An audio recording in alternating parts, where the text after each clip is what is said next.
Hello, this is Storybooks channel. New videos are posted every day. Subscribe and click the bell. Look what I have for you. Cindy, almost jumping with joy, reached into her purse to pull out her present for me. Will, the girl's boyfriend, asked in surprise. Actually, I'm the one who should be giving gifts. Why is that? Cindy asked, hiding behind her back what she had just taken out of her bag. I like giving presents too. Will smiled embarrassedly, changing from foot to foot. Well, I'm a man, he said proudly. A man should be the one to surprise his beloved, not the other way around. All the more he embarrassed himself even more. The look of his loving eyes went to the sky. Well, I'd rather give you presents, especially since Cindy asked resentfully, especially since you're richer than me, yes. Her gaze immediately faded. She sat down tiredly on the bench, still clutching her present in her hands. Does it really matter to you that much? No, to cheer up, he answered and immediately sat down beside her, taking her hand. I don't want you to work. We have exams coming up, and you're still wearing your makeup. I've told you so many times. Why don't I give you money, and you'll spend more time with me? I don't need a handout. Cindy's big blue eyes flashed with indignation. Especially not from your parents. I don't even take money from my mom. They have nothing to do with it. Will jerked his hand away from his girlfriend's palm. Why do you dislike my parents so much? They don't like me. Will sharply answered her. Let's not pretend they don't. I understand perfectly well. They don't think I'm right for you. They think I'm too poor. For someone like you. That's not true. Will jumped to his feet. Do they like you? He was suddenly quiet, looking around. Even if you're right, he said quietly. Maybe they don't love you that much, yeah. But who cares? The important thing is that I love you. I'll give you the money too. Cindy smiled tiredly at Will. It's not your money. You don't have your own money. You don't work. Before Will could make excuses, she shook her head negatively, signaling that the conversation was over. You'd better see what I have. With those words, she finally presented her gift. Cindy stretched her thin arms forward, and hiding something in her palms, she raised her head, looking into her lover's eyes. After a short silence, smiling, she opened her palms. The girl had costume jewelry in her hands, two rather large, eye-catching pendants made of bronze. They were two halves of one whole.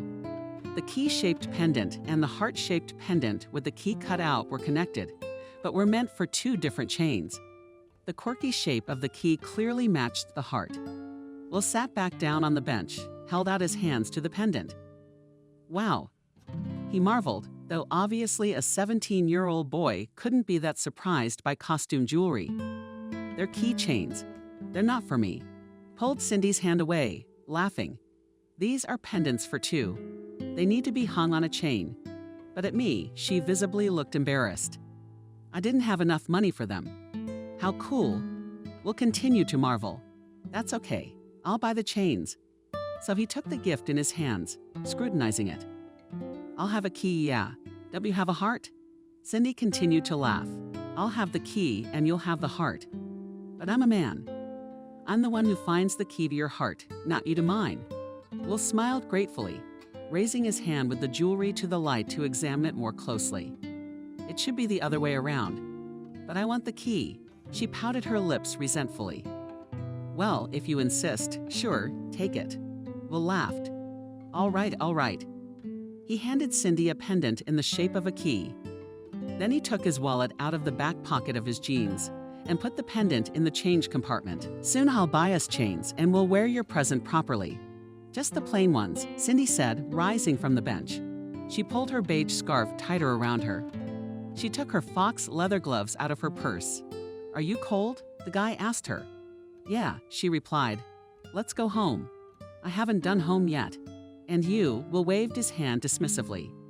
And I'm not going to do it. Come on, I'll walk you out. Cindy shook her head disapprovingly, but immediately took the young man under her elbow. Come on. Cindy and Will had met in kindergarten. Even their teacher noted that it was as if these kids were destined for each other by fate. That's how well they fared. They were still very young, but they couldn't tell each other apart, always babbling. We're just playing and drawing together. Cindy was the only child with whom small and rather greedy. Will shared his toys with. Will himself, in turn, was the only child who was not offended by the then quite belligerent Cindy. The children's parents were initially amused to see the strong friendship of their offspring. Look how cute they are. Time after time they repeated, picking up their children from kindergarten. Later, when the children grew up and already went to school, parents began to worry about their children's excessively close socialization. The thing is that Cindy and Will were as if from different worlds. The boys' parents were big businessmen, owning their own chain of hotels. Cindy, on the other hand, had only one mom. The woman pulled on her daughter, working 3 jobs at the same time. The first to worry, as usual, were Will's rich parents. "She's not your level," they said to their child. They discreetly pointing a finger at the rather cheap clothes. "Girls, find friends of your own circle," his mom and dad repeated. Cindy's mother, for her part, became concerned a little later, the moment the very real romance began between her daughter and the son of the rich. "He's not good enough for you?" shouted the worried woman. "You'll never be together." Wendy, Cindy's mother, sobbed as her own daughter ran off to go on a date with her childhood friend. "He'll break his heart crying," she said. William's parents, of course, kept up with her. "Never mess with beggars." Time after time they repeated to their son, almost forbidding him to choose his own friends. In fact, when the children were very young, there was no such visible difference between the financial situation of the families. Yes, Cindy's mom was much poorer than Will's parents, but at least she could afford the same paid kindergarten. However, this state of affairs did not last long. Every year, Will's parents were getting richer because their business was flourishing. Cindy's mom, on the contrary, was losing her finances. Having been downsized in her field of work, she had once been a good financial director, but after the recession, she lost everything. And so it was. An unequal couple in every sense, a rich man's son and a cleaning lady's daughter. Cindy and Will originally went to the same school. But when the parents, the boys, became even richer, they took their son out of public school, giving him to a private school where he studied, starting from the 5th grade. They hoped that Will would finally find friends from his circle of the same rich and high status in society. This was generally the case. Quite sociable and communicative, Will quickly found a common language with his new classmates and made new friends. However, he did not forget about Cindy. School children independently agreed, met after school or on weekends. At first, it was just a friendship, tested over the years. Cindy and Will could no longer imagine their lives without each other. After all, they had been friends since early childhood. So they communicated from the 5th to the 9th grade until they realized that they were in love with each other up to their ears. Will was the first to confess his love. A year before their serious conversation, the guy realized that he loved and had always loved his best friend, Cindy. At first, he was shy about his feelings, afraid of losing her as a friend, afraid of scaring her or pushing her away. He hid his love behind the mask of friendship, worrying at night that someone else might be the first to confess his love to her. Often classes at his school ended earlier than at Cindy's, and Will came every day to meet his friend after school, coming that way one spring day on the eve of summer vacation. Will was heartbroken to find his best friend, Wilka, still with another kid. Then he realized it was time to act, and a few days later he confessed to Cindy that he had always loved her. To his surprise and indescribable joy, he found out that Cindy is not indifferent to him. It turned out that the schoolgirl loved him as much as he had loved her all these years. So a pair of high school seniors began their first teenage relationship. A relationship full of love, joint plans, and hopes, but which were hardly destined to have a future. After all, they were not a couple of major, and the girl came from a poor family. Well, stretched the field, stopping abruptly, having never reached her house, until tomorrow. Suddenly she asked, "What? What do you mean?" The guy stopped following her, looking at the girl in surprise. "It's still 300 meters to your house." "Yeah, I know," she turned away, staring off into the distance. "It's just Mom. I don't want her to see us together. So it's better if we say goodbye here. It's not like I'm going up to your place," parried Will. "I'll walk you to the elevator and that's it. You don't know who might get in your way." I don't like your entrance or the neighborhood in general. It's not that. I'm just afraid she might see us together if she looks out the window at the wrong time. Let's just split up here for me. It'll be fine. I promise I'll call you as soon as I get to my room, Cindy. Do you really think she doesn't know we're together? He asked irritably. Your mom, like my parents, should get over it. We're getting married anyway. Whether they support us or not doesn't matter. It's our life. You're right. Will, of course I'm right. She stood on the strokes, kissing her lover on the cheek. But let's not get them all worked up about it. Okay, Will said sadly, kissing the girl back. But you make sure you call. Okay, already leaving, said Cindy. In a couple of seconds, she was already disappearing in the dark yards. Cindy had always been a rather strong and independent girl. Ever since she was a little girl, she preferred boys' games and entertainment. Little Paul was never interested in dolls or dollhouses. She always wanted something more dynamic, something more active and not, as she put it, girlish. Maybe that was why she befriended Will. Or maybe the kids really were destined for each other. Always and everywhere the field took leading roles, always and everywhere she wanted to control everything and be in charge. The girl's mom, Wendy, thought it was all about the little girl growing up without a male upbringing.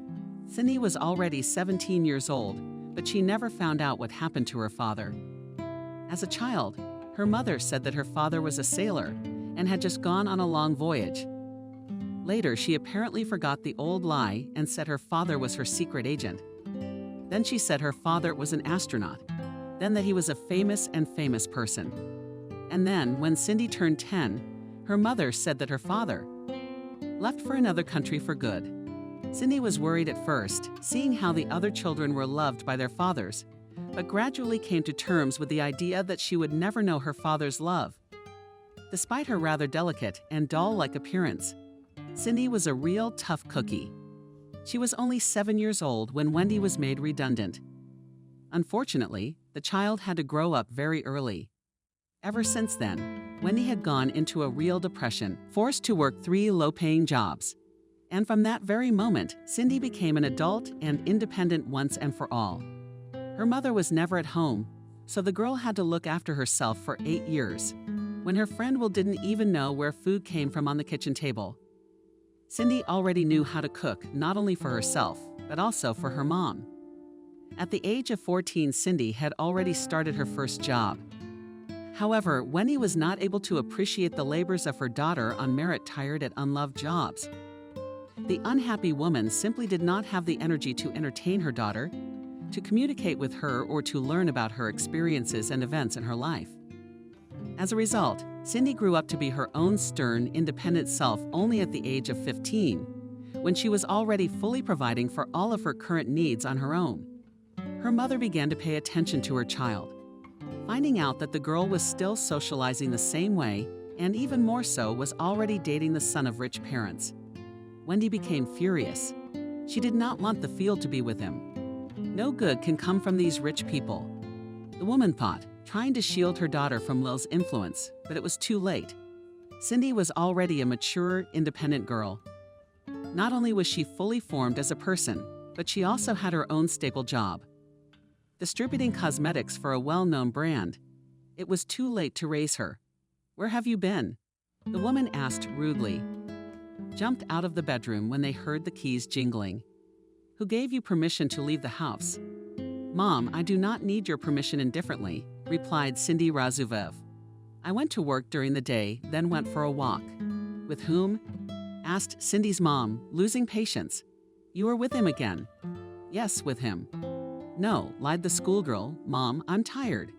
I can't stand my brain. How many times do I have to tell you? Don't hang out with that rich guy. Wendy, button up your robe. Following her daughter around while she went about her business. Mark my words, he'll show his true colors. Cindy would have liked to lie to her mother again, saying that she had no contact with Will. But her mother's tone drove her on, and she replied sharply, how can you know that? We love each other. No, you don't, the woman parried.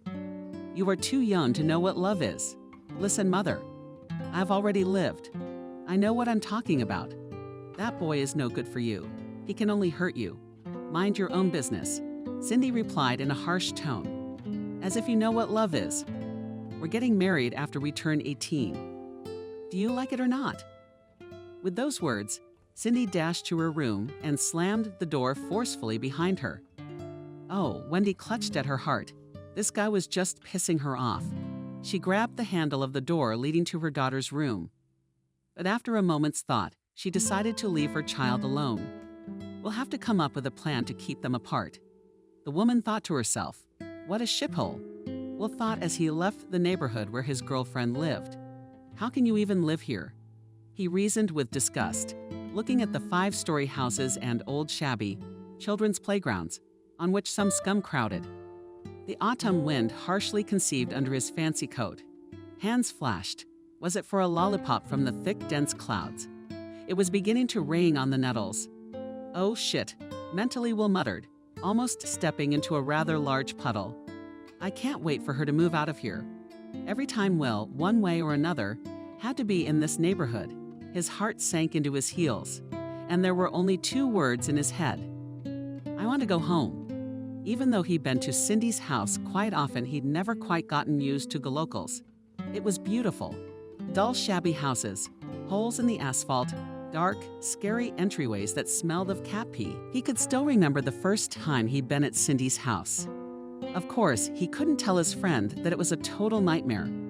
But he remembered the smell of cheap tobacco and alcohol, which was the smell of the entryway where the girl lived, and what it was like in her apartment. Old repairs, dull furniture, tiny rooms.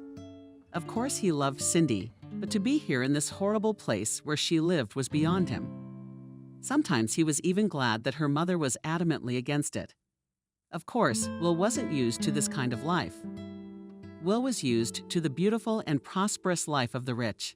His family were not some heirs to fortunes. That is, Will was not born with a golden spoon in his mouth, but his life was always a little better than the others. He was always bought everything he wanted to have. He always had the best things. His room was renovated every time the boy had a new favorite cartoon, and every time the new furnishings completely repeated the scenery of his favorite universe. Will's parents never said no to him. And in those years, when the family business went sharply uphill, the little Will was completely spoiled. His parents loved their only son. They cherished and nurtured him. It could be said that they did not demand anything from him in return, if it were not for one thing. The stumbling block was Cindy.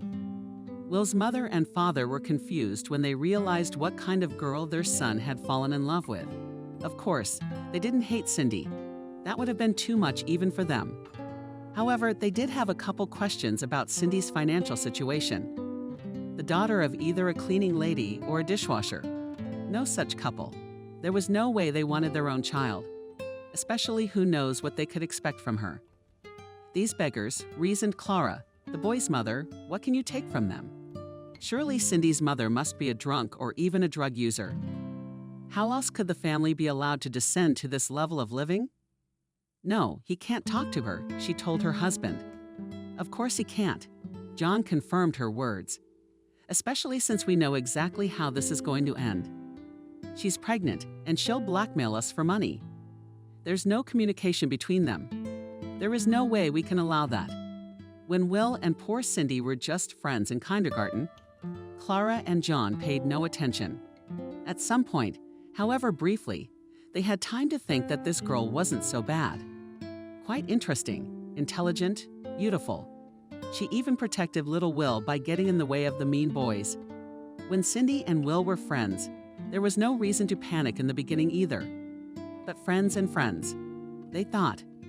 But when Will was transferred to another school, and he continued to lurk in a not-so-wealthy neighborhood, his parents got nervous. You're not going to hang out with her. She's not your equal. They scolded their son. On the one hand, they were understandable.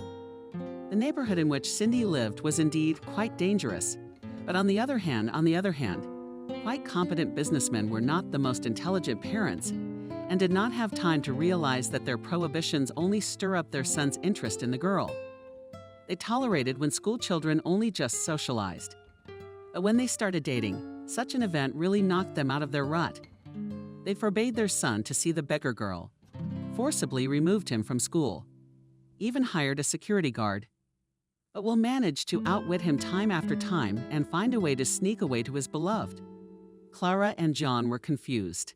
They didn't know what to do about it, especially since long ago, around the time when their business had grown a lot, they had made an unspoken agreement that their son would marry the daughter of their business partners.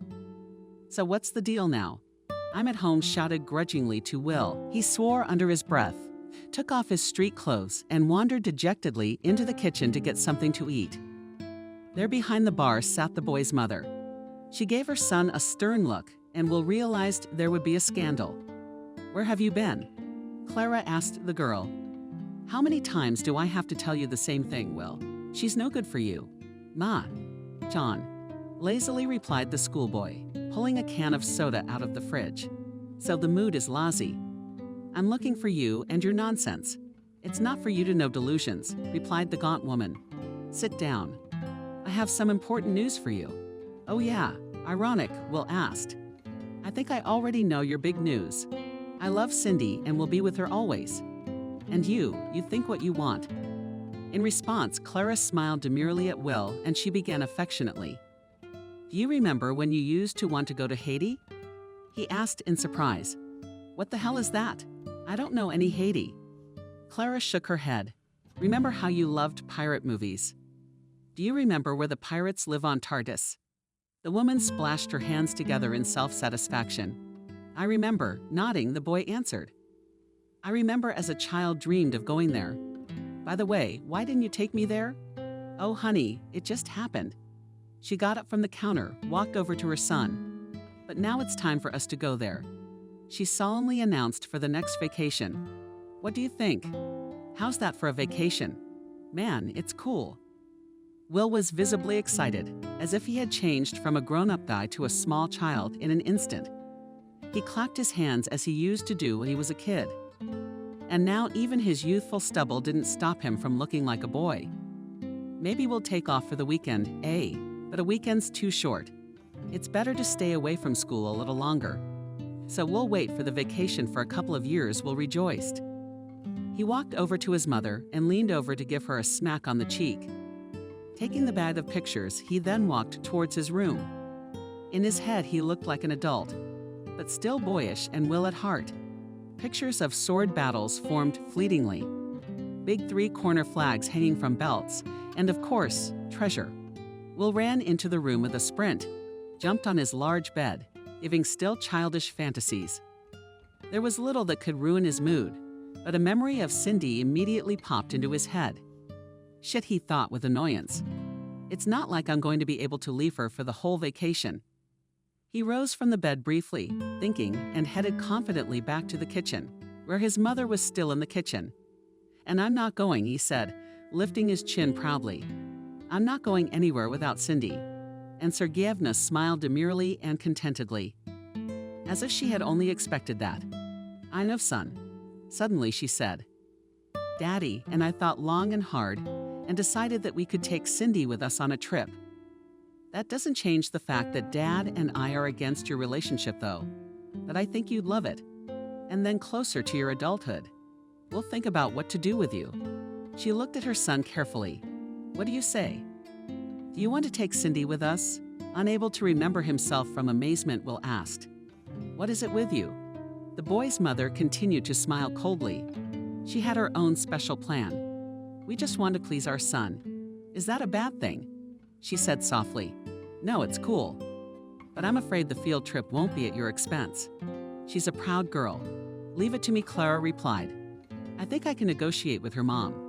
Just don't say anything to her until after the vacation. Let it be a surprise for the girl."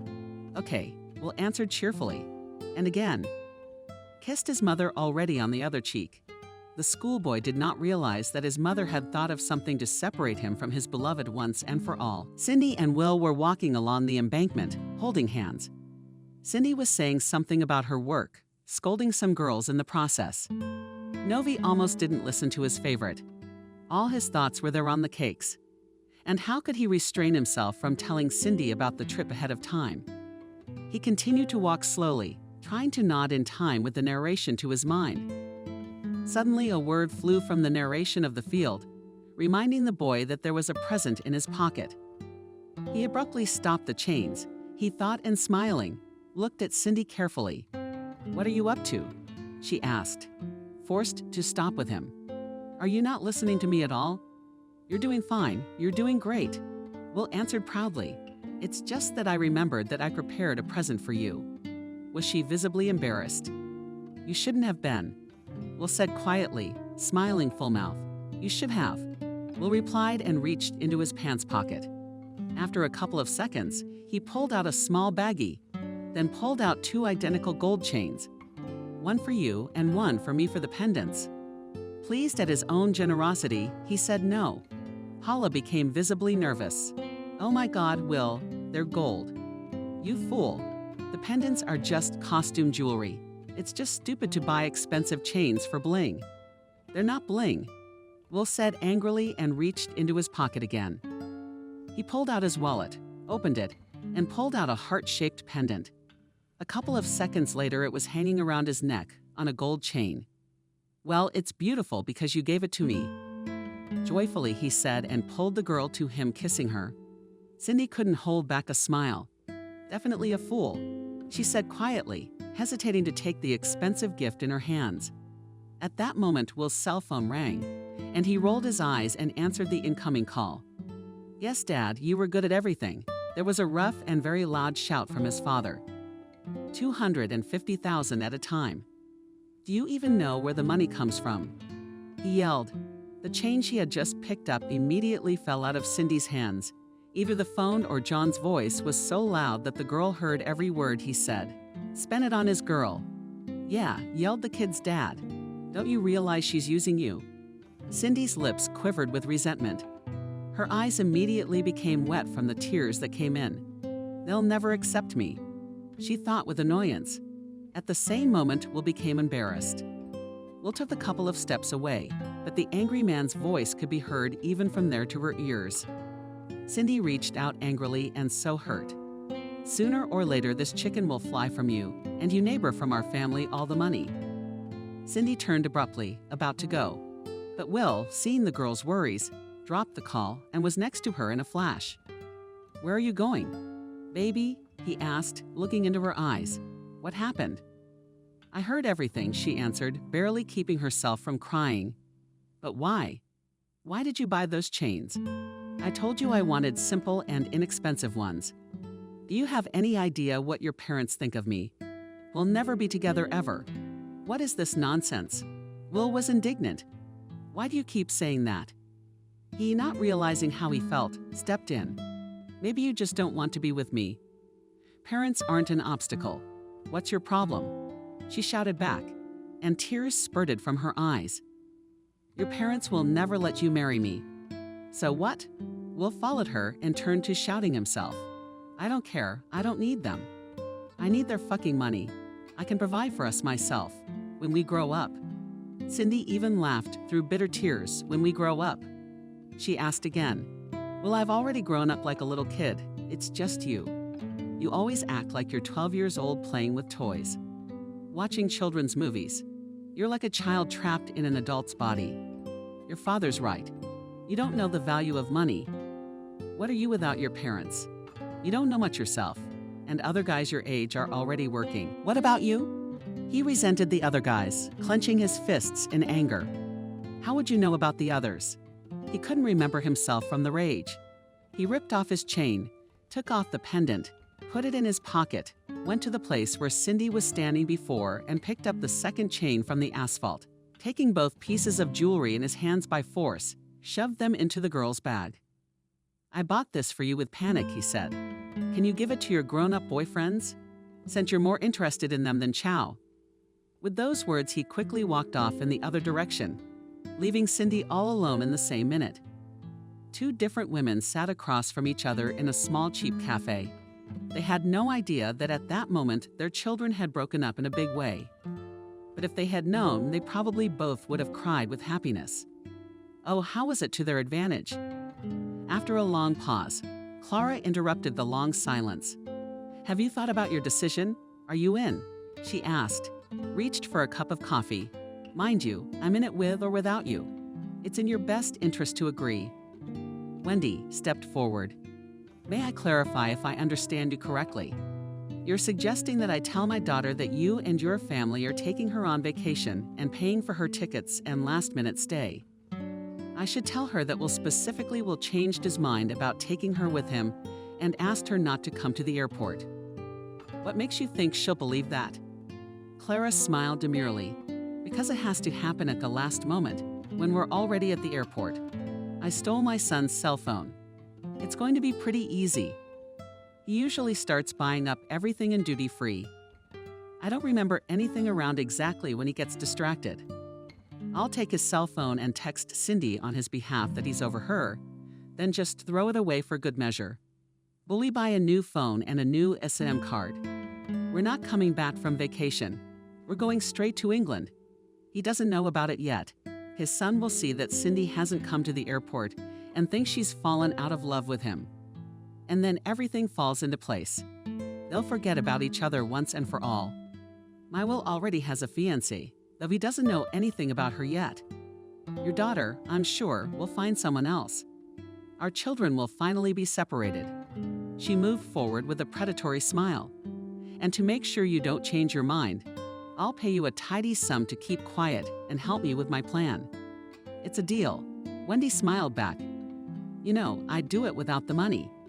I don't trust people like you, Will, and I don't trust you either. But since you offered, so be it. I'll take the money from you. She was defiantly embarrassing her nose.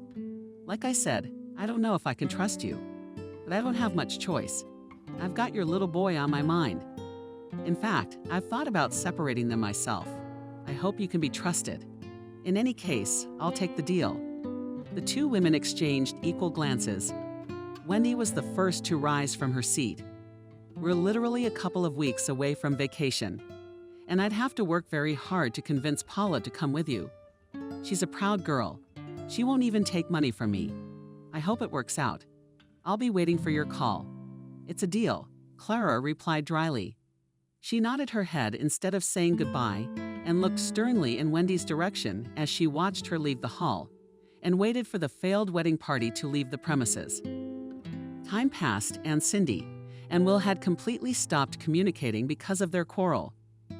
Earlier, if the couple had quarreled, the first to come to make up was Will.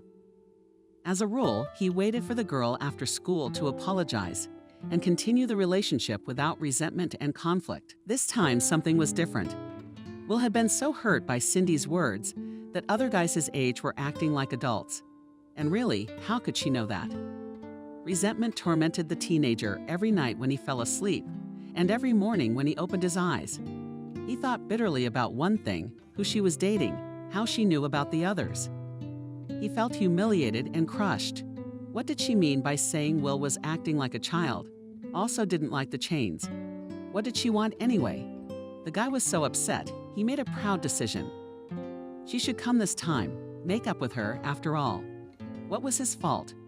All he did was give her a gift. Was that something to be resented for? For the first time in their entire friendship and relationship, Will didn't go to meet Cindy from school. The bitterness of what she said was too strong. So the boy went home after school, shutting himself in his room. He lay there for a long time, staring stupidly at the screen of his smartphone. She would definitely call. With hope, he thought. He passed a day 2 weeks, but none of the teenagers never did. The first step toward reconciliation. Will was nervous beyond belief. What if she found another guy? With fear, he thought. He didn't want to give up his principles, but his love for Cindy was stronger anyway. He was about to dial her phone number when suddenly his mother knocked on his room. Well, shouted the disgruntled schoolboy. I'm busy. Let's do it later. But Clara had already unceremoniously entered the room. Will, I wanted to tell you something. The teenager rolled his eyes tiredly and immediately hid his cell phone under the pillow. Well, he asked irritably again. Wolf, what's the matter with you? The mother's eyebrows went up. Did something happen at school? Did you have a fight with someone? Grabbed her head. Is it really with Cindy? Will the long drill lead the mother not a trusting glance? Would she suddenly be able to offer sound advice? Absurd. Will knew perfectly well how his parents felt about Cindy. But right now, he needed support so badly. Ma, he started hesitantly. Cindy and I did have a fight. I didn't want to make up first, but she's not making the first move either. Do you think I should call her, or should I come over right away? I can't be without her, I can't. The boy's mother shook her head pretentiously, sadly, and made serious Will eyes. But if she doesn't put up, the first one, then she doesn't need it, she said softly. Or maybe she just hasn't gotten over your fight yet. In any case, to call, and certainly do not come to her. Especially not in this neighborhood. Ma. Will pounded his fist on the pillow in anger. I shouldn't have told you. I'm sorry, she raised her hands conciliatorily. Especially since I know exactly when you'll make up. Whence he raised himself up on his elbows interestedly. Arranged with Cindy's mom, and your girlfriend will fly with us on vacation. That's really great. Here, if you don't believe with these words. Clara took out her cell phone and showed her son a text message from Wendy. She wrote that her daughter had agreed to the trip and was looking forward to it. No way. Will was sincerely surprised. He snatched the phone from his mother's hands and checked Wendy's number with the one he had recorded. Indeed, it was she who had texted Cool. Do you think the field is ready to make up with me? Well, of course she is. Clara smiled caustically. So don't worry, you'll make up at the airport. You don't want to call her before then. She might want to apologize to you there. And don't write her anything. They're girls, and touchy. I was one myself. Then I know it. It's better to wait, believe me. A pause, so to speak. Do you think Will rubbed his chin thoughtfully? You're probably right. A preoccupied William ran around the stalls of the duty-free zone. While waiting for his flight, he kept spending and spending money, regardless of the price tags, to buy some candy or toilet water, which he had never used in his life. He loved duty-free so much that he didn't pay attention to what was going on around him. That's why he never noticed his cell phone was missing. An hour later, when Will seemed to have bought everything he could possibly want, he wandered tiredly over to his parents' house. Mom, Dad. I'm tired. He said and plopped down in his chair when our plane was already there. I want to rest. Pretty soon will. Satisfied with herself, said the guy's mom. Well, tell me what you bought. Just little things, he replied lazily. Stop. He got up out of his chair. Where's Cindy? She's already here, isn't she? Yes. Oh, darling, not yet. Clara answered quietly. So you called her and asked her where she was. She's about to check in, and she's still not there. What kind of irresponsible girl is that? Will started fumbling nervously in his pockets. Shit, his phone's gone, Mom. Where's my phone? John intervened. Will, you're a big boy. You should keep an eye on your own things. We're gonna be dealing with you like a little kid for a long time. You'll be 18 soon. Will seemed to stop listening. His mind was on one thing. Where had Cindy gone? He began to fidget nervously in one place, and then another, repeating, Where is she? Where? The boy seemed ready to faint from excitement. How could he not notice that Cindy was still gone? And his cell phone was lost, too. Call her, he pleaded at last. We don't have her number. Honey, with fake sadness, answered Will's mom. Let me dial Golly. She pulled out her phone, put the call on speaker when the beeps went silent, and the familiar voice of Cindy's mom could be heard on the other end. Will's heart skipped a few beats. Clara said a polite hello. Wendy, hello. Where's your Cindy? Our flight's coming up, and she's still not here. Doesn't your son read your messages? There was a woman's disgruntled voice. Cindy has already written to him. She's not coming, and she doesn't want to see him anymore. Will felt as if he had forgotten how to breathe. He quickly snatched the phone out of his mother's hands and screamed as loud as he could. Turning to Wendy, I don't believe you. This can't be happening, Wendy laughed. Anything can be. Boy, one had to think about how one should behave. There were sounds from the phone, and Wendy could be heard getting up from her seat and going somewhere. There was a creak of the door. Will heard Wendy asking her daughter Cindy a question. Do you want to talk to Will? The boy's heart pounded with excitement. He held his breath, waiting to see what his girlfriend would say. No, Cindy's voice gave out. Will slowly lowered himself into the chair. His hands shook instantly. "You see," Wendy replied triumphantly. And then she dropped the call. Clara shrugged and hid her cell phone in her purse. "I'm so sorry."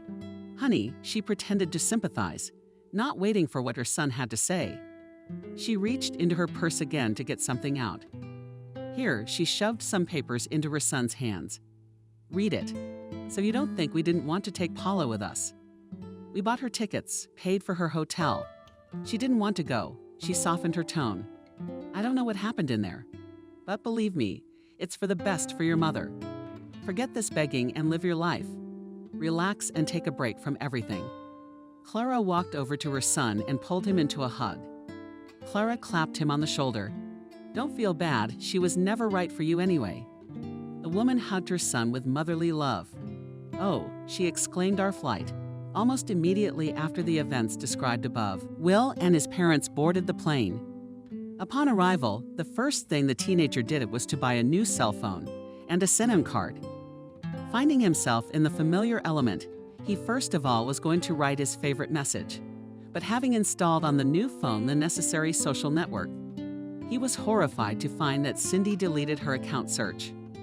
Her on other resources also did not give any results.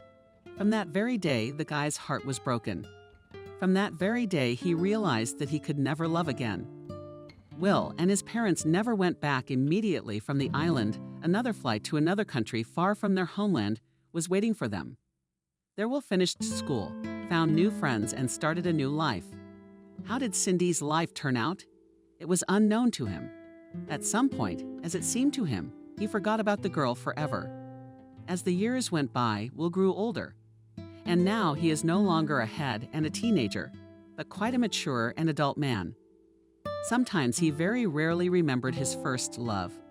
He wondered if there had been such a strong love between him and Cindy. Maybe his mother had been right then, and he was still half a child's fantasy. Maybe it was just teenage angst, a hormonal outburst, and Cindy had never been half as good as he'd thought she was in those years. Maybe she was. William actually stopped thinking about her a long time ago. His life had taken on new colors. Another country, another language, new friends. 6 years had passed since the teenagers had broken up. And here Will is already an adult, but still completely dependent on his parents' return to his hometown. There he was waiting for a wedding with a girl with whom he had not even been acquainted yet, and managing one of his parents' new hotels. Did he ever think of Cindy? As he stepped off the plane, breathing in the light smell of his homeland, of course he did. But I didn't even think about trying to find her and start talking to her. Why? 6 long years later, Will was already sure that that youthful love wasn't really real. So childish, innocent games. Having flown home, a couple of days later he met his future wife, a young, quite pretty girl named Jenna who had just turned 18. On her, as however, and on Will himself was evident, the girl was not burning desire to marry. But what could be done? They both knew very well with their parents. It was better not to argue, so as not to lose the funding. After a month, Will and his bride Jenna were already sitting in a long limousine, heading to the registry office. The parents of the newlyweds had organized a real celebration. A bunch of unknown guests, a fancy restaurant, fireworks. But on the way, the newlyweds and their guests met an unexpected, insanely long traffic jam. Somewhere far ahead, there was a major traffic accident. After a long half-hour of standing still, a tired and irritated Will had nothing to do. Struck up a conversation with his wife-to-be. "How are you?" he asked, embarrassed. Not tired yet. Tired. And how? The girl was indignant, fixed neat false hair. "How long can you stand still?" "I want to finish all this and have fun. And I do too." Will smiled, looking the girl in the eye. He looked her over from head to toe. She was very pretty after all. Long blonde hair, plump lips, good figure. He looked at her carefully. "Jenna, look, we've been over this. But how do you feel about this wedding? I mean, we've only known each other for a little while. It's okay." She smiled sweetly. "Yeah, when my parents told me I was getting married soon, I panicked. Maybe my future hubby would turn out to be a freak. But I stopped worrying when I saw you. It's okay, he's cute, She winked and Will. I think we're gonna be okay. I think so too. Will winked back and placed his palm on the girl's leg. She gave him a promising smile. After another half an hour, the guy couldn't stand sitting in one place any longer. Decided to get out of the limo to look around. Jenna, let's go for a breather. He asked.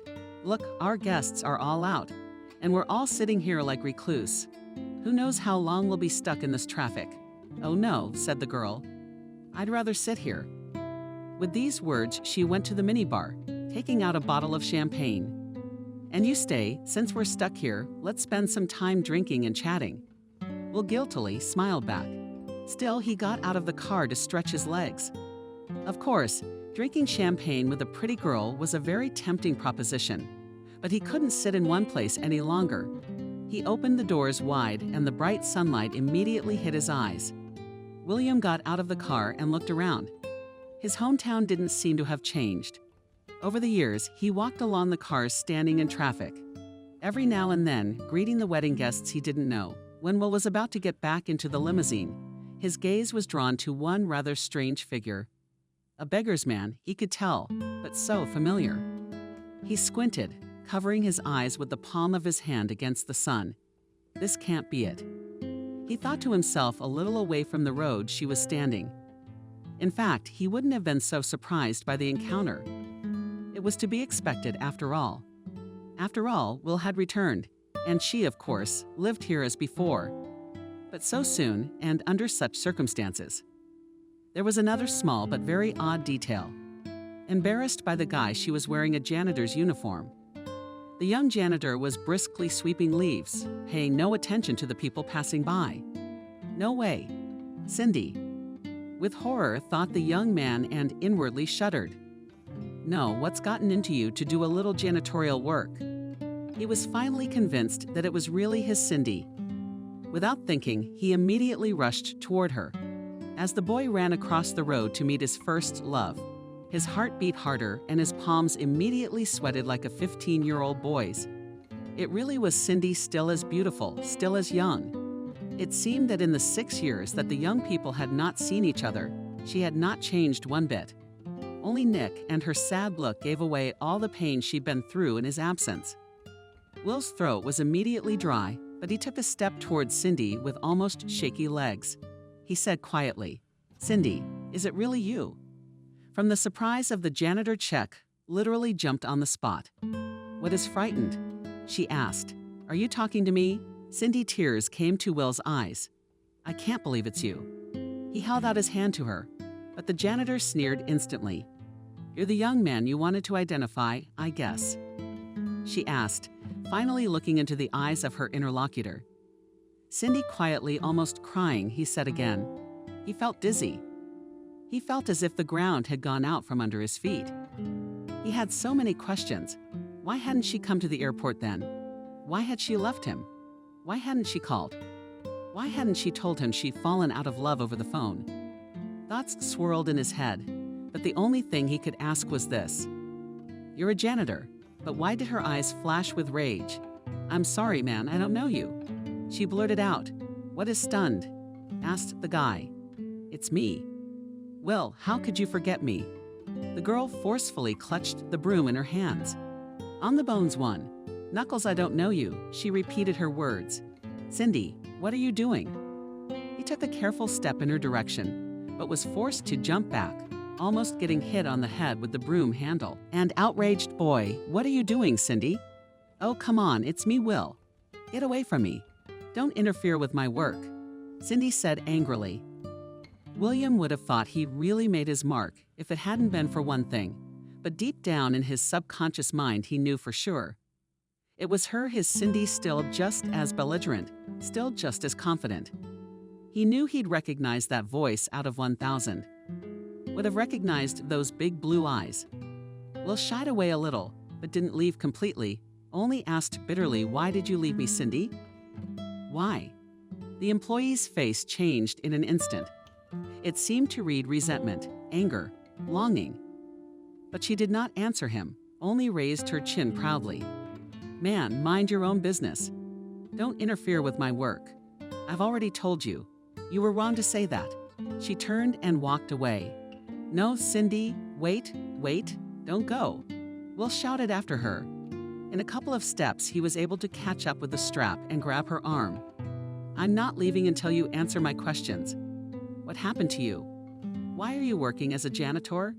What about your dreams of going to medical school?" He pulled the girl to him, looking into her eyes. "Why did you do this to me?" Quietly but insistently he asked. Cindy jerked sharply to release from his grip, and without thinking long enough, she snapped her pursuer's neck. There was a disgruntled exclamation from the man. "What are you doing?" Cindy, deciding not to answer, threw her broom and ran away.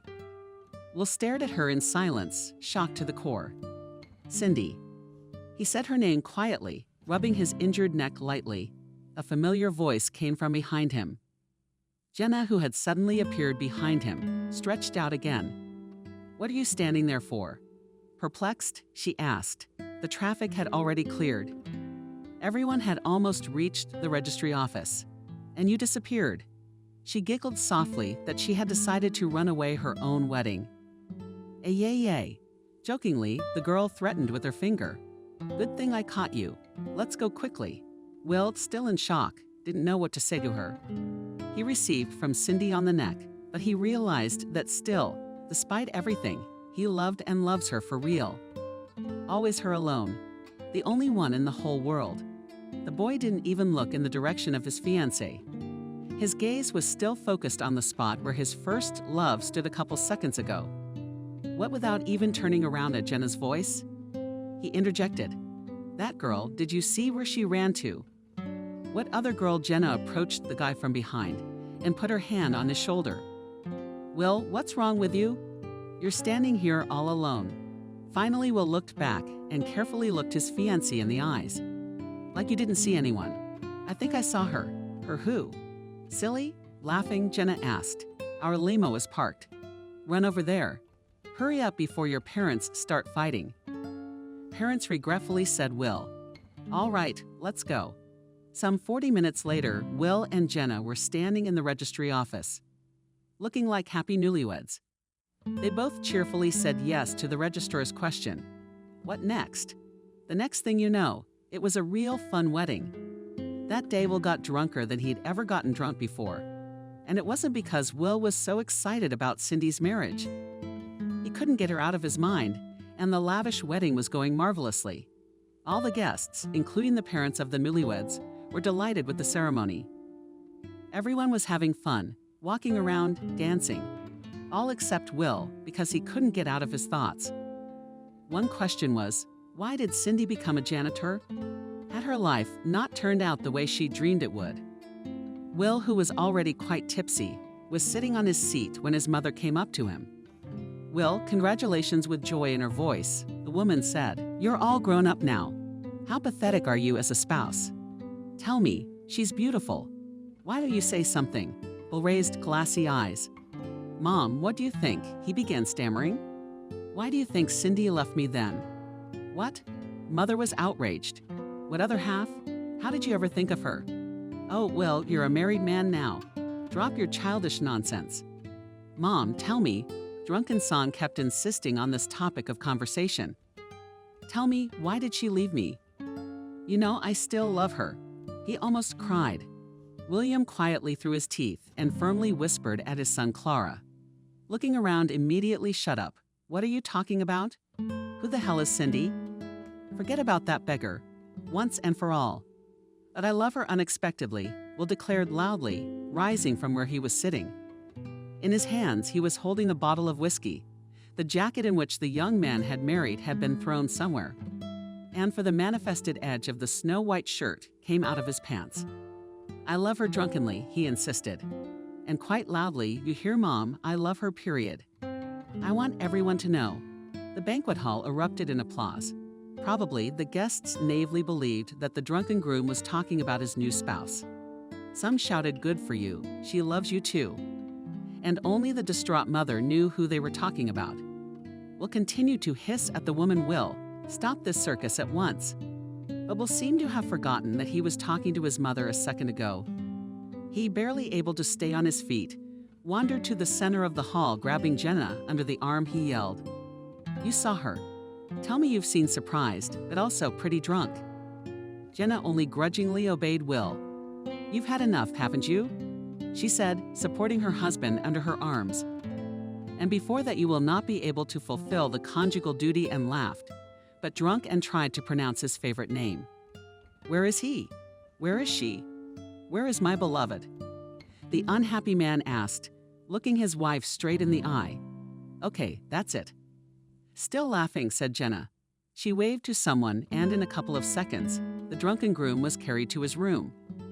More adequate friends were on hand, cackling and teasing. A few days after the wedding, Will and Jenna were flying in for their wedding trip.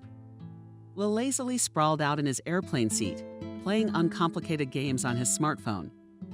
Jenna, sitting next to him, was flipping through a magazine. She suddenly decided to break the long silence.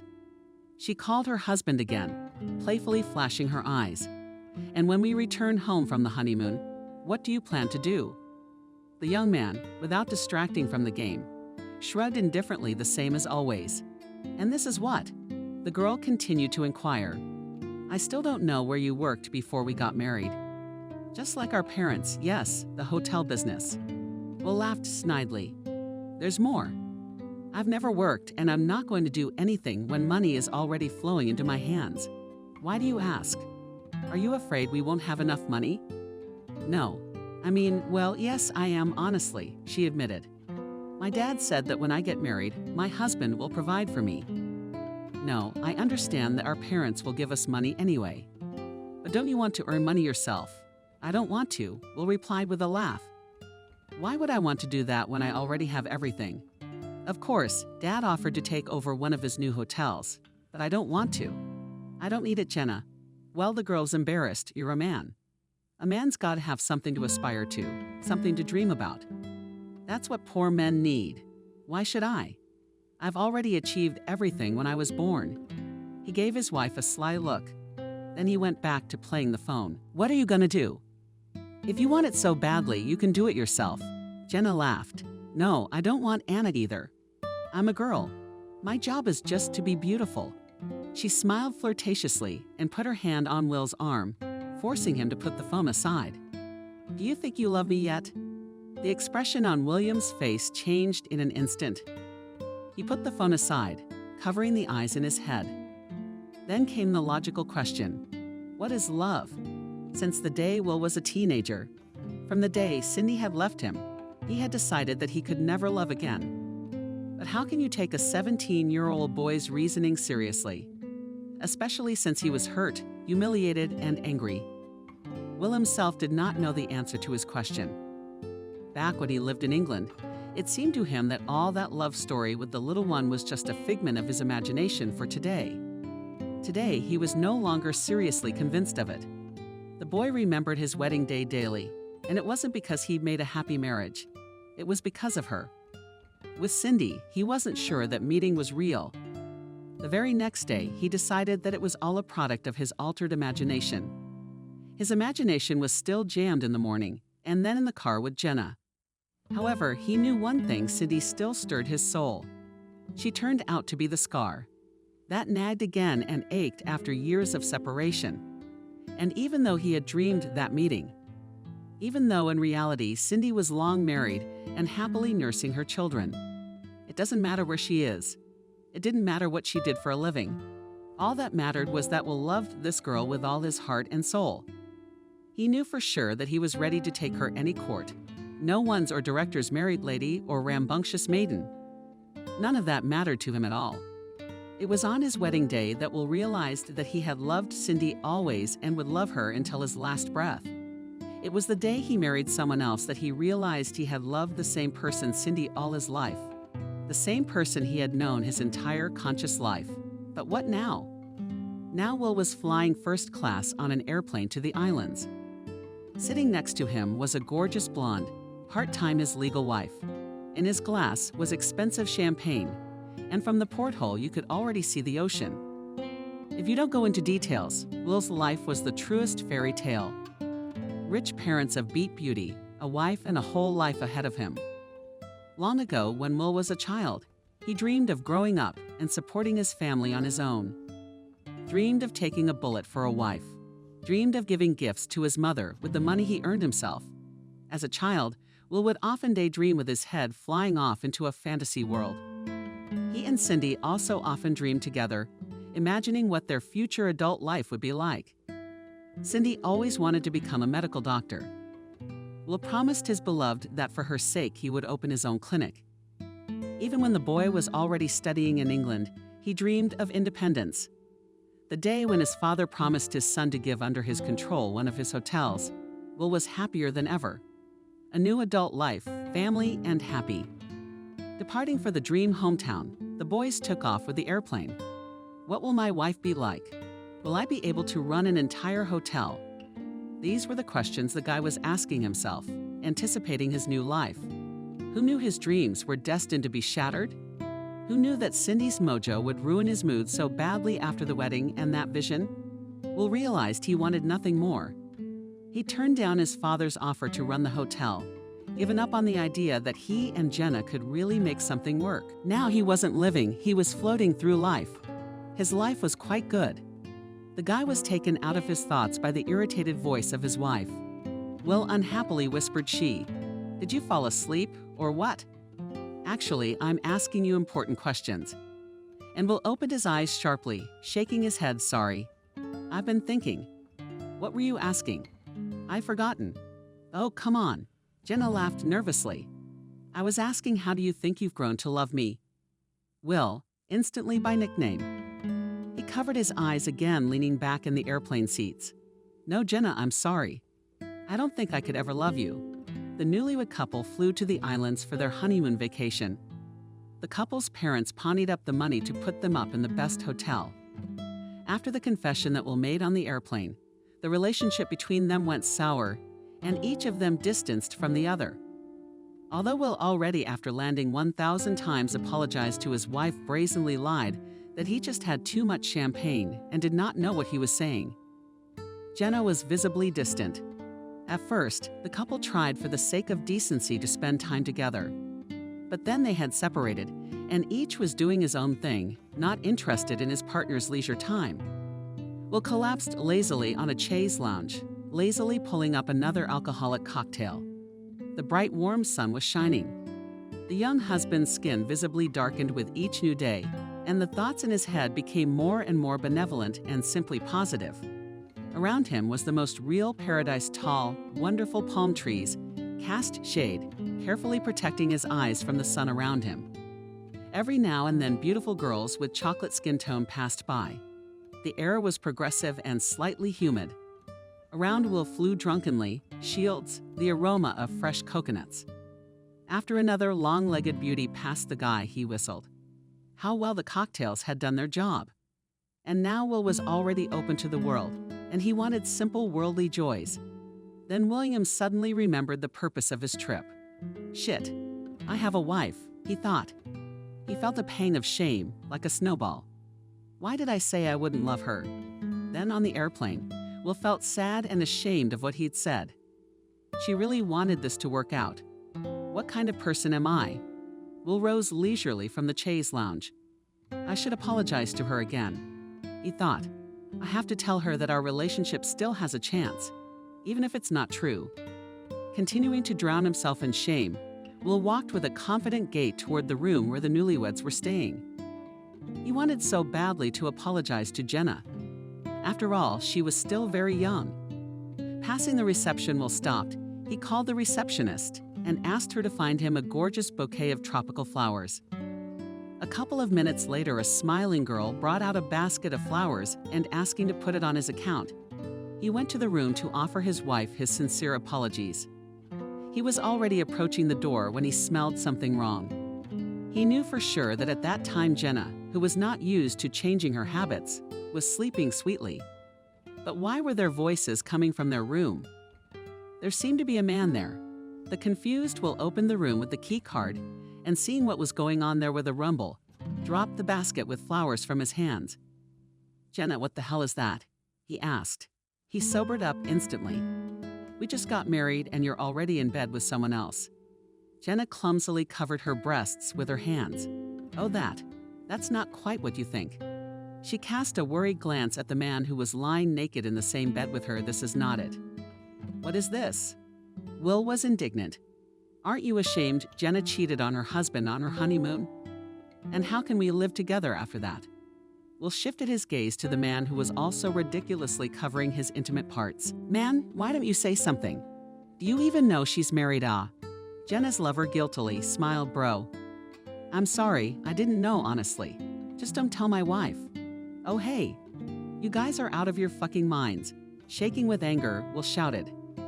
He wanted to throw the gift and into the lovers and leave immediately. Away from this room and from this hotel forever. But then his entrepreneurial spirit kicked in. Who's going to take my word for it? He asked aloud and immediately pulled out his smartphone, taking pictures of his naked wife and the equally naked man who was in bed with her. He smiled victoriously. This is the picture I will show our parents, Jenna. I thought you were different, young and innocent, and you don't dare. The girl pulled her clothes back on. Yeah, and you don't dare show him that picture. Delete it immediately, and you have no right to be upset with me. We both knew this was a marriage of convenience, especially since you said you could never love me. But I would never cheat on you, Jenna, shouted back Will.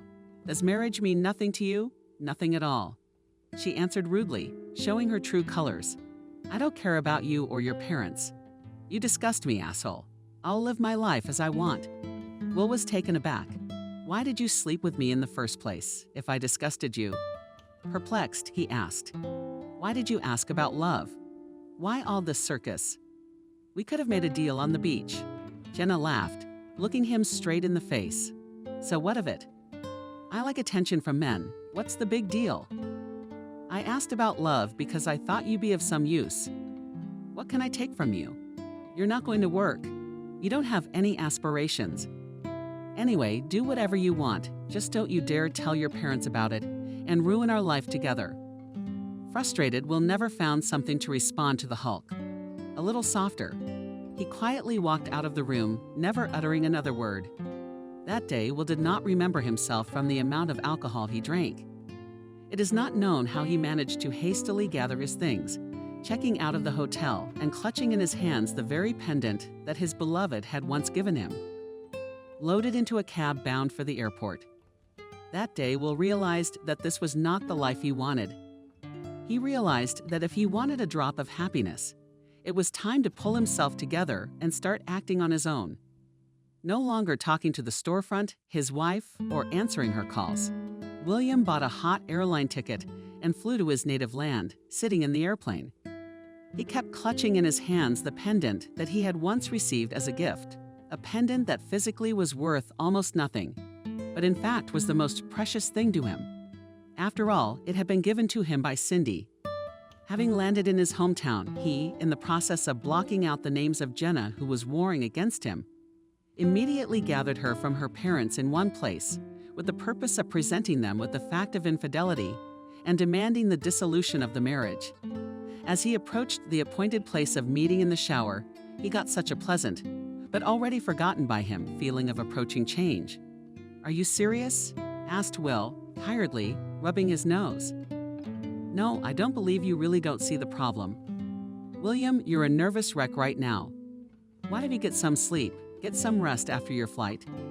And then our daughter's innocent oversight won't seem like such a problem. Innocent oversight. Betty, are you out of your mind? The boy laughed nervously. Tell me, is that what you think too? Yes. If you think cheating on your honeymoon is an innocent gaffe, watch your mouth. Jenna Benjamin's father entered the conversation. Do you like it or don't like it? You still don't have a say. We made this pact with your parents, not you. Is that so? Will said in a low voice. Why didn't you think to ask us? Do you think your daughter needs this marriage? Yes, she admitted to me herself that she didn't want to get married. You don't seem to understand me, do you? Benjamin took a wide step towards his son-in-law. We and your parents don't care what you wanted, Will, but listen to your elders. Jenna's mom guiltily smiled, pulling her furious spouse by the arm. We've done so much for you, and what a wedding we've had, and what a vacation we've arranged for you. And at the end of the day, don't forget that it's only thanks to us. your parents, that we support you. You, like our Jenna, can exist without working and without knowing any problems. Is it so hard to thank your parents? Well, excuse me, your wife. Well, you know what they say, it's a win-win situation. Oh my God, what a load of crap. Will moved his hair, laughed nervously. It's never gonna get better. Just let your kids be happy. I don't love Jenna, and she doesn't love me. At that moment, the wide doors of the auditorium opened and the guy's parents walked in, straight from the airport. Will had come to this meeting, inviting his parents to a serious conversation straight from the cab. He thought for a long time about where he could gather his relatives, choosing a restaurant from a variety of options. Definitely not. If one knew the context of the conversation, it would become clear that no one present would have an appetite for maybe a bar. Absurd. People like Will's father-in-law, mother-in-law, and parents would never go to such a place. Then maybe a bar, for example, would do. No billiard room either. After all, Will was planning to ask for a divorce, not have fun. After going through all the places he could think of, he settled on the most logical. One of his family's hotels, relatives gathered in an empty room to discuss their problems. When William's parents stepped inside, the attendees were momentarily silent, turning away from Clara's heels. It echoed through the space. John's sullen look could be seen from afar. What's wrong? Will, in a gruff tone, asked the boy his father. I hope this is important enough to distract me from my work. If this is another stupidity, I don't know what I'll do to you. It's just as stupid. Nodding her head vigorously, Betty said.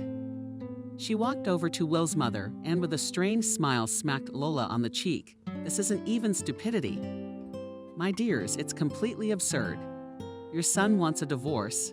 No, can you imagine? A divorce? John frowned even more. There will be no divorce. Suddenly, without specifying the reasons. Abruptly, he said, if that's all, we'll go. And you, son? He jabbed his index finger at his son for pulling me just so punished. I'm depriving you of your money for a week. This conversation is over. No, it's not. Gaining courage, Will said. He went to the center of the hall, blocking the parents' way, took out of his pocket his smartphone, and opened in it the very photo with the proof of his wife's cheating. Look at that. What kind of wife did you find that pap? Isn't reason enough to file for divorce? More than enough, if you ask me. For a moment, it seemed to everyone present that if anyone said a single word, sparks would fly out of the air. Everyone was so tense. The atmosphere was frightening, heavy, and thick. It seemed that if you took a knife in your hand, you could cut through the air like a slice of bread. Will noticed the formidable look in his father's eyes, rather tongue-in-cheek. He turned around to look at the faces of Jenna's parents. Betty was scrutinizing the shoes on her feet with a particularly important look.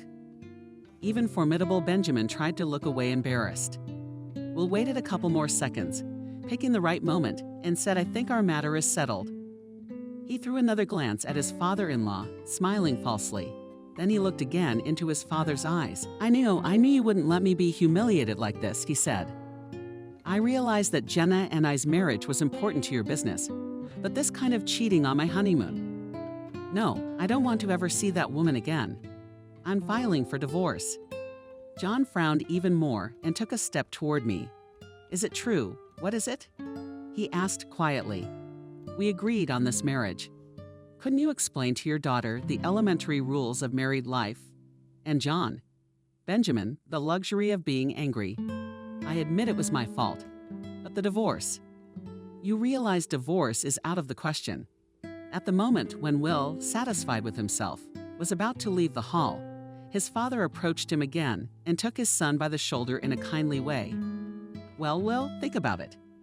Is it worth getting a divorce because of this, that the boy took from his father like a scalded man? You too. Dad, tell me, what if Mom had cheated on you? You'd say the same thing. He swore. I don't want to live with her. I don't love her. He yelled. She doesn't love me, she said. She also said she's going to keep changing men and live the life she wants. Unlike you, I take marriage seriously. I don't want a wife like that. Clara tried to take her son's hand, but he roughly pulled Will away. Gently, she began. What's the big deal? Yes, and girls. Well, Gulia, another year, another year. And with years, you will already be able to live as a full-fledged family. And even give us grandchildren. I can't believe what you're saying. To my face, Will said quietly and turned around and left the room with a quick step. His mother, as well as Jenna's mother, shouted after him, trying to stop him. But the boy didn't care anymore. Before these persuasions, he realized that all these years he had lived as if in a delusion, trying to please his parents, trying not to lose their money and their patronage. He was losing himself as a person, losing himself as a man. It was in that second, when the young boy looked his mother in the eyes, that he realized that he would never tolerate such treatment again. Period. The realization that his parents were using him as a bargaining chip came over him like a snowball. He realized that his parents had never really cared for him as their son, as a person equal to themselves, a person deserving of respect. Realized that he was just a puppet in the hands of rich and powerful people. They didn't care how their children felt. They didn't care if they were happy. They only cared about their own self-interest, nothing more. Will finally realized that no amount of money was worth giving up on himself. Leaving the hotel, William seemed to instantly mature and finally realized that it was time to make a change. It was that day that he was able to look at his parents from a different angle. It was that day that he realized that he never wanted anything to do with them again. Never in his life, no matter how much he was used to the good and rich life. As much as he didn't want to continue with just drinking, going out, yes, partying. He realized that a golden cage was still a cage. As he left the hotel and thought about all the recent events, he remembered Cindy again. Remembered what he had been like in his teenage years, what he had wanted and aspired to. He used to think he'd been a complete fool at the time. But what can you expect from a 15 or even 17-year-old teenager? Hardly any intelligent and informed thoughts. It's absurd. But now he realized. His thoughts were not influenced by age. His thoughts were influenced by the person next to him. His beloved Cindy, gazing wistfully out the window of a cab at the high-rises passing by. Will noticed a certain pattern in his life. In those happy days when Cindy was still around, he had dreamed and wanted to become a noble, good man. On those days when she was gone, and there were only countless faceless maidens, and then the parentally imposed windy Jenna wanted nothing at all. His only desire was an idle life, a life of hedonism. He didn't want to work or achieve anything. Realizing this pattern, William didn't know what conclusion to draw from it. Maybe go back to Cindy. Oh, if only it were that easy. Maybe he should find himself a girl similar to Cindy? No, that wouldn't work either. It wouldn't be fair to her, or to himself either. Will had thought about everything for a long time, having already arrived at the apartment his parents had given him. Now he sat in the silence of his living room, still clutching the heart-shaped pendant in his hands. Will stood up, poured himself a glass of brandy, drank another, and another, and another. After a few of those glasses, an epiphany seemed to come over him. Why should he need anyone to decide what he wanted? Wasn't Will the master of his own life? Did he necessarily need someone to guide him? No, he didn't. Decided clearly and confidently. Will sipped the last of his drink. It was now up to him to determine what to do with the rest of his life. He was now the master of his own destiny. It had been a little more than 6 months since the last time Will had talked to his parents.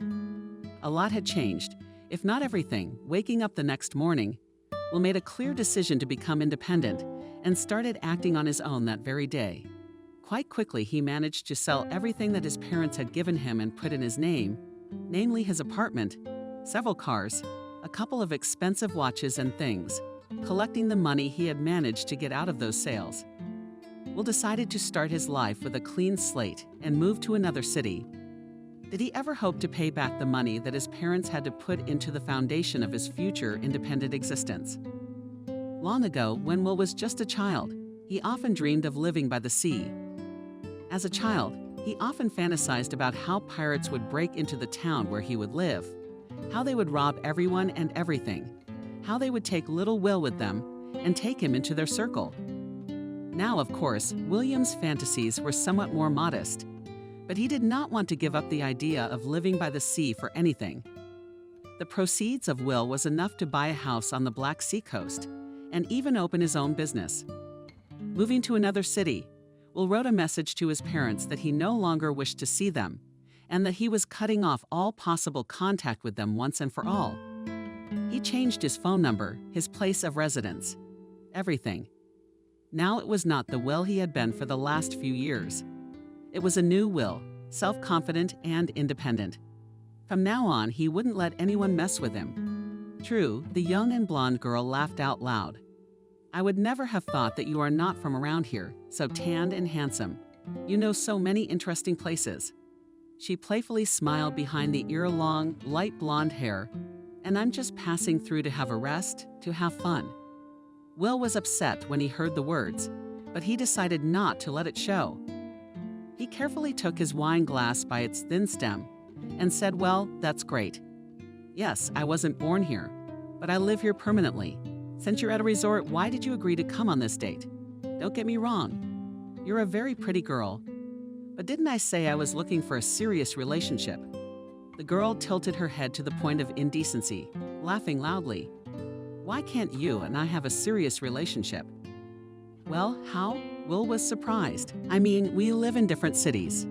How's a relationship gonna work if we're apart all the time?" "No, I don't think that would work for me." The girl, shooting her eyes, took the guy's hand. "If it worked out, I could move in with you. You have your own place, right? Remind me how you make a living." Will pulled away. "I own my own store. Why do you ask?" The coquette laughed, and again. "Having your own store is great. You're a businessman. What kind of store? May I ask?" Ignoring Will's last question, she asked him about comic books, toys. In a calm tone, he replied, "Collectible toys from movies or comic books." The comics themselves even have rare props from the filming of Comic Book Toys board. In a tone, she repeated the man's last words. "How boring. It's for kids." Will took offense to the circus, saying, "Well, you know, it's not just for kids. Many adults collect figurines. It's actually quite a common hobby." "Of course it is." As if teased, she replied, "And how do you make money with a toy store? If we have a relationship, you can support me." Will for a long time Burra led the interlocutor not trusting look. Then he exhaled tiredly and got up from the table contrary to her expectations.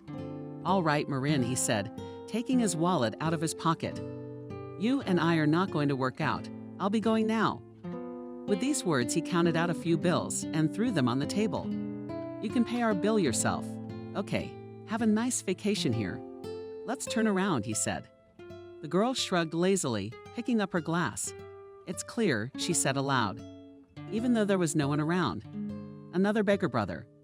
Will had been living on the beach for almost 9 months now. In that time, he had already settled in and opened his own store. Even during his move, he couldn't figure out what he liked. He could not decide what he wanted to do for a living. After buying the house and counting the money left over, I realized I was ready to invest in something. But what kind of business?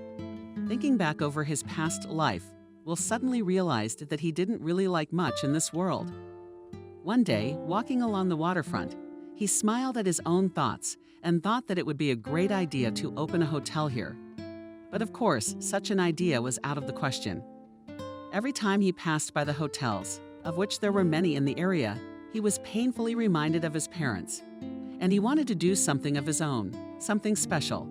The idea of opening a comic book store came to him spontaneously. One day, he was once again trying to remember what he was into. "I cannot make money on the fact that I like to watch movies." Scolding himself, he thought. And then an epiphany came. "That's right." Will thought excitedly, "I could open a theme store." And so he had his life's work. Only 6 months ago, he would not have thought that a hobby could bring not only pleasure, but also profit.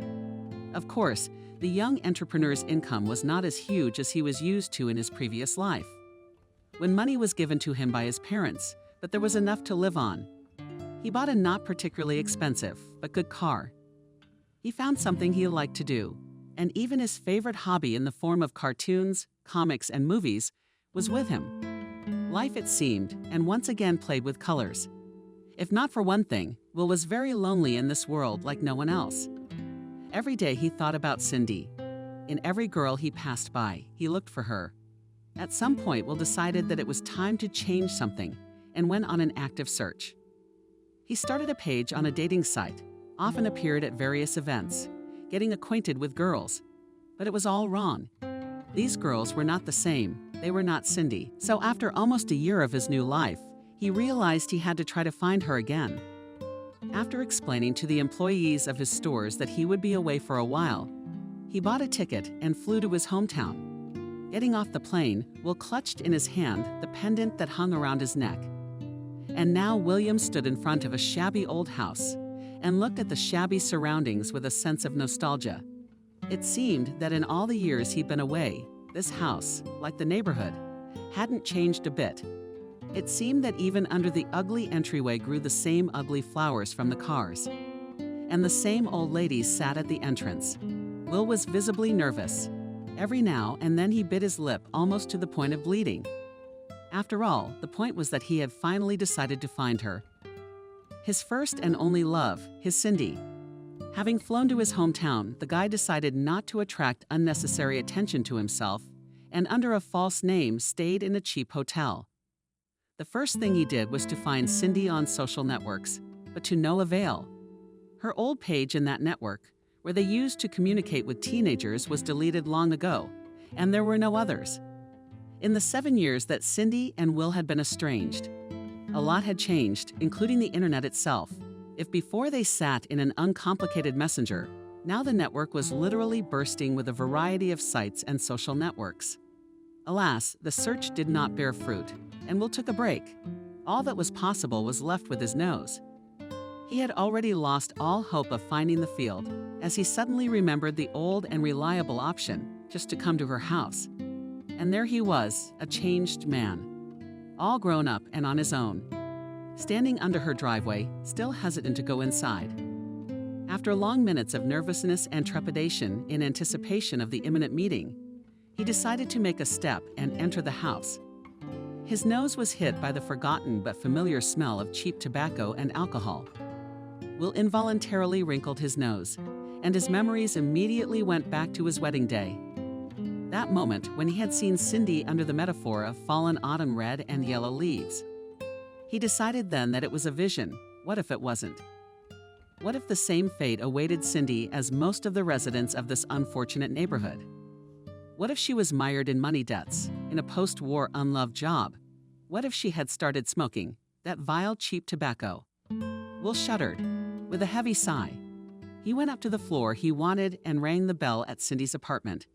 For the first couple minutes, the door wasn't answered. And just when Will was ready to accept defeat and go back to the hotel, the lock suddenly clicked and a poorly dressed, memorized, and bad-smelling woman appeared on the doorstep. "Who the hell are you?" In a rough voice, she asked. "What do you want?" The guy at first wanted to retreat, but suddenly an image appeared in his memories, and he, being in complete shock, quietly asked Wendy, "Wendy, is that you?" "Ah, me? Who are you?" Distrustful, asked Cindy's mother. Will could not believe his eyes. Was it really her? Was she all of a kind, dirty, swollen, angry? Of course, Will had never considered Cindy's mom to be the ideal woman. But what would be, judging by her looks and even her smell, was understandable. Wendy drank almost without fail, but why did she drink? What terrible thing could have happened in her life? He took a step back away from the foul odor and decided to introduce himself. "Wendy, it's me." "Well, you remember me from high school. I dated your daughter Cindy." "Where is she, by the way?" "Will?" Quietly, she said the name of the interlocutor. "Ah, you're the new one. I'll show you now," with these words, as if distraught woman kicked out inside the apartment and, grabbing a broom in her hands, ran out into the stairwell dam. "It's all because of you." Screaming, she swung and swung her dusty projectile in every direction. "My daughter gave up on me because of you. She gave birth to a freak. And how dare you even come here?" Will, avoiding the mad woman's blows, panted and shouted, "What are you talking about? Where did she go? Cindy? I need to find her. She's not here, you idiot," she shouted, spotting her on the spot and breathing heavily from upstairs. I heard a grunt. "Stop yelling," and Wendy, dragging a broom behind her and breathing heavily, went back into the apartment. "I don't think so. Where did she move to?" Still hoping for an answer, Will asked. "I don't know. She doesn't talk to me anymore. After I suggested she get an abortion." Wendy threw one last angry look at Will. "Don't you dare come here. I hate you all." With those words, she slammed the front door in his face. After his encounter with Wendy, he had been puzzled for a long time. What had happened to her? Why had she gone to bed? What did the woman mean by blaming the guy for all her problems? Why Cindy, let off and do not understand the mother, but always loved her, suddenly abandoned her? And what the hell kind of abortion was she talking about? Alas, there were many questions that frightened him. Like a true detective himself, he began his search, but for the most part, he was met with failure. Cindy seemed to have fallen into the ground. It was so hard to find her. After a long week in his hometown, it dawned on William. What if I went to the housing authority? Thinking back to his wedding day, he wondered if he had imagined the scene and if the field really did work as a janitor. Municipal workers were obliged to know her residential address, or at least a contact number for an internet search. He found the buildings he needed and stayed up all night because of his nerves. He went to the housing office in the early hours of the morning. There Will finally had luck waiting for him. A large woman with bright red hair for some reason rolled her eyes dismissively when she heard about the guy's request. "Why should I give you the address of our employee?" asked the violinist's voice. "Who are you anyway? Where did you come from? And what if you're some kind of maniac?" The woman asked, adjusting the large beads on her thick neck, looking more like a toad than a middle-aged woman. Will nickered at first, but on reflection, smiled broadly and slipped the woman a crisp, generic bill. She was transformed all at once. Her voice was no longer so nasty. The small eyes were filled with warmth and kindness. Will came out of the housing office smiling broadly, holding a commemorative piece of paper with his address and cell phone number written crookedly on it. Luck at last, he decided, and went straight to the address on the piece of paper. But there excitedly, Will was waiting for another failure. The door was opened to him by a gray-haired man, and shrugging with his mountainous, long shoulders from old age indifferently, answered, "No, Cindy is not here." At that moment, Will's loving heart sickened with sadness and longing. A woman appeared in the doorway behind the old man's shoulders. "Are you looking for Cindy?" she asked. It turned out that the field had indeed lived at this address, once renting a room from these people. It had been a long time since then, and the person had long since moved out. Now Will had only one option left: to call the phone number that was written down on a piece of paper that was given to him by the housing office worker. But the disappointed guy already had little hope. Leaving the house, where he came to look for his beloved, he did not immediately decide to dial this number, afraid to cut the last thin thread that connects him with the image of his beloved. But when he finally decided, contrary to his own expectations, he heard his favorite voice. "Hello." In a tired voice, Cindy answered the incoming call. "Who is it?" The boy's hands shook with joy, his heart filled with love. Stunned, he stopped on the spot, and with both hands grabbed the cell phone with force, squeezing it into his ear. "Hello, hello, Cindy," almost crying with happiness. Was it for him? "Who is it?" She repeated her question. "We know each other." "Yes," Will answered cheerfully, already seated on a nearby bench. "It's me, Will. You haven't forgotten me, have you?" When she heard the name of her former lover, she was silent for a few long seconds. "How did you get my number?" In a calm voice, she asked after a pause. "What do you want?" I began to stammer Will. He nervously chattered, coming to his throat. "Calm. I recognized him from your former place of employment. Cindy. I wanted to talk to you about which job." She decided to clarify. "Unlike you, I've worked a lot of jobs and still do." "Oh well." Will fell silent and decided not to give away. Helped him the housing office worker, and transferred the topic to Cindy. "When and where can we meet?" "We need to talk." "What do you want us to talk about?" "Indifferent?" Cindy asked. "I don't want to see you again." Will, who was sitting on the bench, had tears in his eyes. "Never." In a quiet voice, he asked, When he heard her answer in the affirmative, he jumped up from the bench as if scalded. "I love you, Cindy," he exclaimed. "I love you, and I always have. Why do you want to see me? You're the one who left me. Why should you resent me so?" The next line of the field sounded very strange. "What are you talking about?" she asked. "How dare you, after so many years, continue to lie to me after what you did to me? You are incorrigible," she exclaimed and dropped the call. For the first couple minutes after the conversation, Will could only flap his eyes in surprise. Then he shook his head, trying to regain his mental clarity, and dialed his beloved's number again. "Hello," he said, without waiting for it to start, but another obstacle to reconciliation awaited him.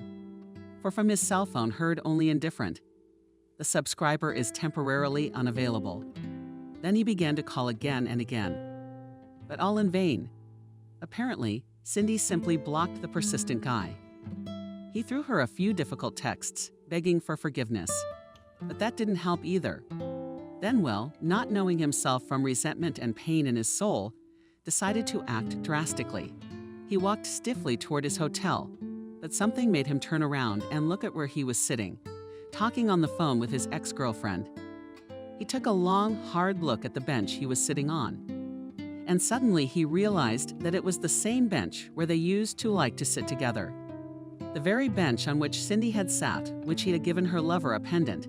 The very bench that had left so many pleasant memories in the heart of the lover. His soul found itself writhing in pain, and he continued to indulge in those sweet memories until he resolutely turned on the spot and sped away. William remembered that he was a different person now. He remembered that he would no longer allow anyone to influence his life, not his parents, not his wife. What had they found for him? They wouldn't even allow the memories, which resonated painfully in his heart. Influenced by the self-confident William decided to act, namely to seek help from his old acquaintance from school. That Stephen guy, the one Will had come to see, always had a passion for computers and programming. It is not surprising that, having grown up, he became a programmer and, as it turned out, was really able to help his former classmate. Paying Stirrup as much as he asked and giving him Cindy's phone number. Will waited. After a while, Stephen called him and said that he had managed to find out the exact location of the object, and then threw him the right address. William was incredibly happy and almost immediately drove to the right place. Sitting in the cab and looking at the map opened in his smartphone, he was very surprised. The neighborhood in which Cindy now lived was even worse, and even more dangerous than the previous one. "I don't know what to think." Will walked out in confused feelings to the right house. He looked around and saw a small tent with flowers. He bought a bouquet for the field and then resolutely went up to the right floor on an old and dirty elevator. For the first couple of seconds, Will just stared mesmerized at the door, behind which was probably his Cindy, changed and shifted from foot to foot in indecision.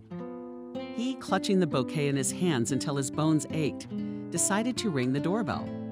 Contrary to expectations, the apartment door opened quite quickly, and on the threshold appeared she herself, his Cindy. Tired, exhausted, even by Nick's standards, but still as beautiful as she had been 7 years ago. To him, at least. "Will," she asked hesitantly. "Oh my God, it's true. Are you Cindy?" Will took a small step toward her, trying to pull her into his arms, but was instantly slapped on the forehead.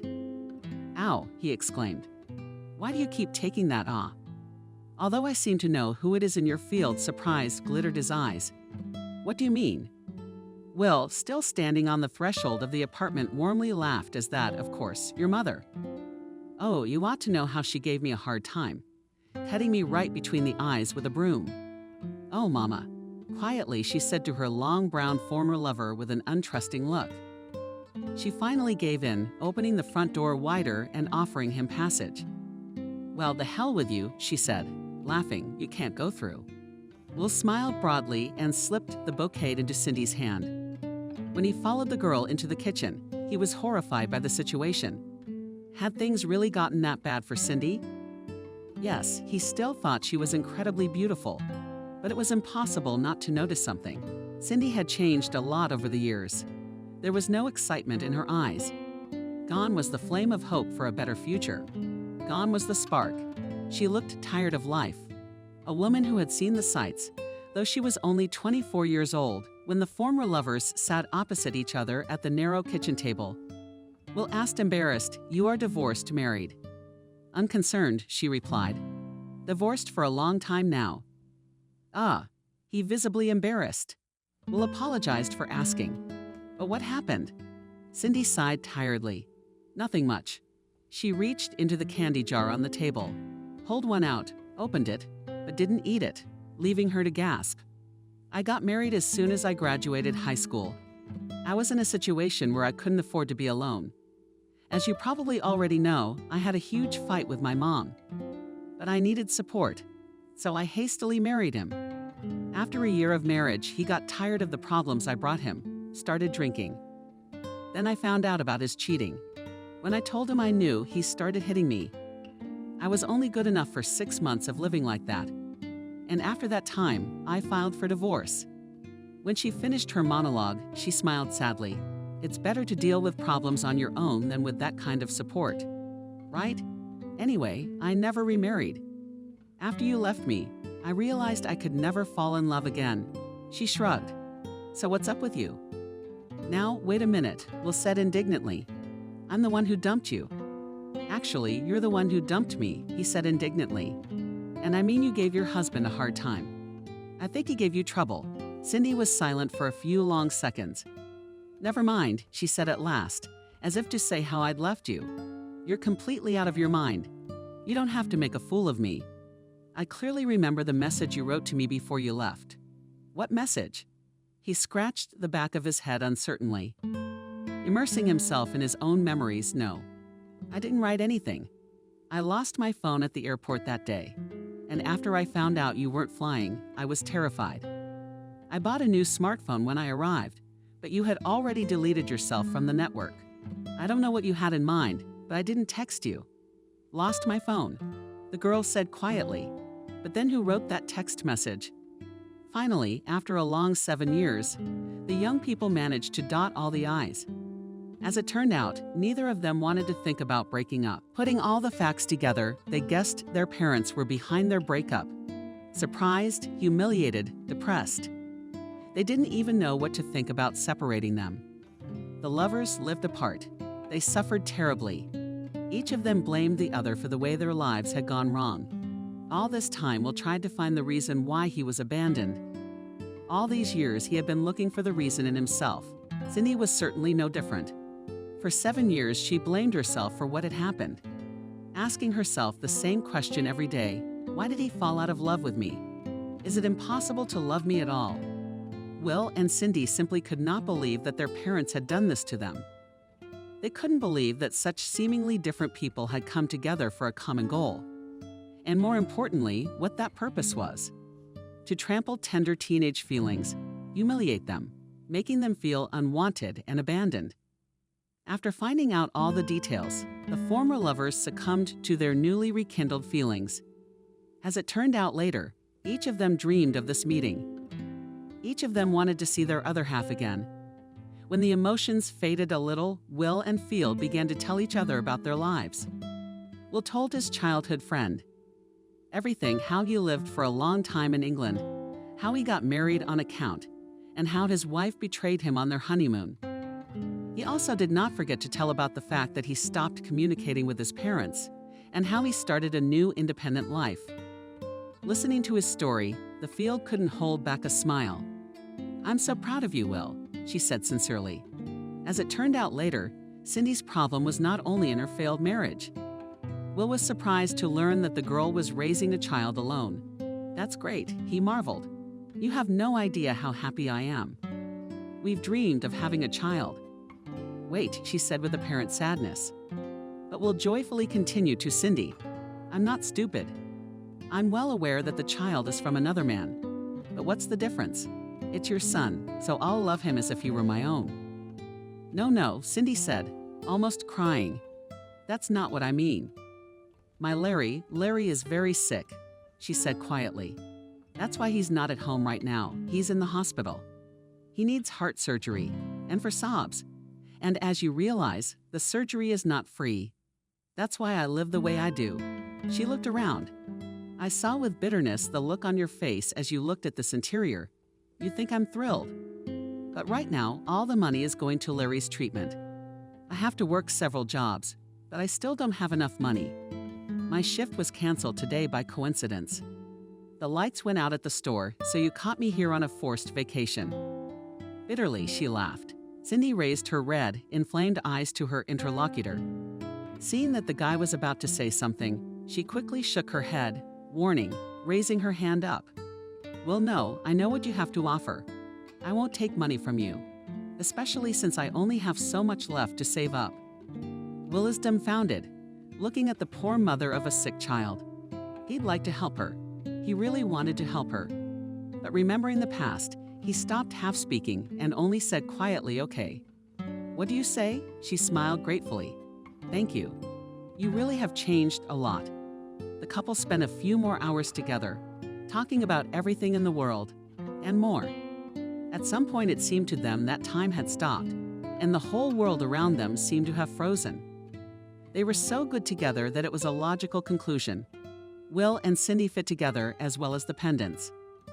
The young mommy was the key that perfectly fit William's heart. A few hours later, they had to say goodbye. Cindy had to leave for another shift at work. Will didn't argue, didn't persuade her to quit her job. Now he knew from experience that it wouldn't work with Cindy. After saying goodbye and arranging to meet again soon, he drove back to the hotel. But not so he could fall into bed and turn on the TV. When he arrived, he again turned to the internet for help. For now, he had a new goal: to find the hospital where Cindy's son was hospitalized, and to deposit the full amount of money necessary for the boy to undergo surgery. Of course, he knew that the principal field would not take money just like that, but he couldn't stay away either. It didn't matter how Cindy herself felt about it. The only thing that mattered was that the child should live. The next day, Will, having found out in which hospital Cindy's son was lying, went there to pay for a heart operation. The operation turned out to be quite expensive. The guy had to invest all his saved money, but he knew it was worth it. A new car or business expansion could wait. But a sick child cannot wait. Surprised and delighted, the doctor, to whom William explained his financial involvement through long-standing family ties, offered to visit the boy in his room. Will could not help himself and asked the nurse to escort him out. What a shock William was in, seeing the little boy in the hospital bed. Little Larry wonderfully tilted his head to the side. He looked long and apprehensively at Will, not knowing what to say. Then he raised himself a little in the bed and smiled broadly. "Who are you?" asked the boy, seeing this strange, similar as 2 drops of water to other such patients in the face. Will was overwhelmed and dumbfounded. He was not immediately able to squeeze out answers. "I am Will," he could only answer stupidly. But that was just enough for this boy. As it turned out, he had more than just a bad heart. The kid had Down's syndrome. In Will's mind, the puzzle was finally coming together. Those words Wendy had spoken. The age of the baby exhaled. William smiled and took another step towards it. "Hi," he said more confidently. "I'm a friend of your mom's, Sunchild." Made a funny grimace at Mommy.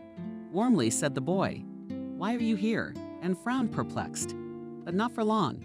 2 seconds later on his funny pilot again played a smile. They are the children of the sun. They don't know how to be sad for long. Will shrugged. "I wanted to meet you. Larry, how are you feeling? How are you doing?" He moved even closer to the baby. In his mind, he scolded himself for not having thought to buy the child a present. He smiled kindly and dared to ask Larry, "How old are you?" The boy was silent for a long time, thinking and muttering to himself. But then, nodding to himself, he answered, "I'm 7 years old." Will almost fainted. It seems that all these years he had been growing up without any support from him. Such a special son. The operation was a success. Cindy first scolded, then sobbed, then threatened to return the entire sum to Wilka as soon as she had saved up. But she couldn't help sobbing with happiness on his shoulder in the end. Will didn't press her or give a word away about his hunch, which only grew stronger. When the doctor showed him the patient's chart and the date of birth, and even the middle name matched William's thoughts, After a while, the field did venture to confess. Larry was indeed Will's son. As it turned out, she found out she was pregnant. A couple weeks after Will flew to Haiti with her parents. When she found out about the pregnancy, she initially wanted to tell him. But remembering that conversation between father and son, unwittingly witnessed by her, Olia decided to keep silent about the future child forever. Resentment after her beloved allegedly abandoned her did not let her go, nor did they let her go. Knowing what his father once said, "She will fly in and suck money out of us." These cruel words John Girl remembered for the rest of her life. When her mother found out that Cindy had a new life under her heart, she was furious, or go for an abortion, or get out of my house, screamed the tormented woman-proud Cindy. Though she was too young and had not a penny, she chose the second option. She packed her things and moved out of her mother's house when she was pregnant, cutting off all contact with her forever. Cindy had worked before, so she was able to rent her own place. And then Larry was born, and she found out what kind of son she had. Cindy was torn apart.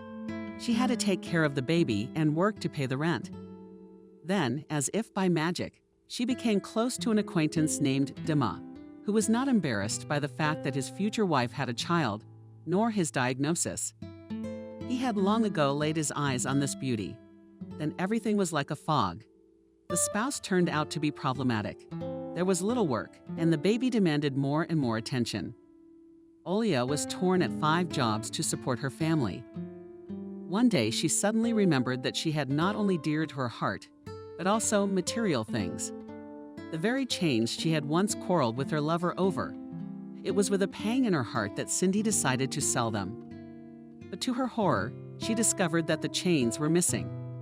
Later, she found out that they were stolen by her deadbeat husband, who spent all the money on drinking and entertainment. Her life had not turned out well, but she had never once betrayed herself, her son, or her principles. Maybe a life of self-respect is more important than material possessions. When Larry was discharged from the hospital, Will managed to insist that Cindy and their son move to his place on the Black Sea coast. Cindy and Will got back together and were already planning to get married. But suddenly there was another obstacle in their way. William had completely forgotten that he had never divorced Jenna. He had to go to her to ask for a quiet divorce. As it turned out later, Jenna, like himself, also quarreled with her parents, and they deprived her of funding. Unscrupulous girl went for a trick. "Pay me a tidy sum, then I'll go with you." Will, so tired of all this manipulation and money intrigue, agreed. Throughout his life, he was so tired of the fact that all his surroundings could only think about money. Money, money, money. Always heard Will when he was a kid, and it wasn't until he was 25 that he realized that money was not the most important thing in life. Having agreed to Jenna's demands on the condition that the divorce would be quiet, and no one's parents would know about it until the divorce itself was finalized. Will sold the house. He slipped the insolent girl's money, and on the remaining modest sum bought a small apartment on the same coast. Handing Jenna the bill, he felt a stone fall from his soul. That day, when he flew back to the city, where his beloved family was waiting for him, he realized a lot of things, for his parents had never been truly happy. Yes, they were obscenely rich, but as it turned out, that didn't bring them happiness. Now that Will had become a father himself, he began to judge his parents even more strongly than before.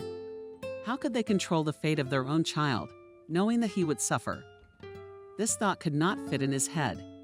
Only people who were very angry at life could do such a thing. Maybe he had never been able to forgive his parents, but it certainly taught the young father a lesson. Children are the most important things in life. You should never interfere in their lives.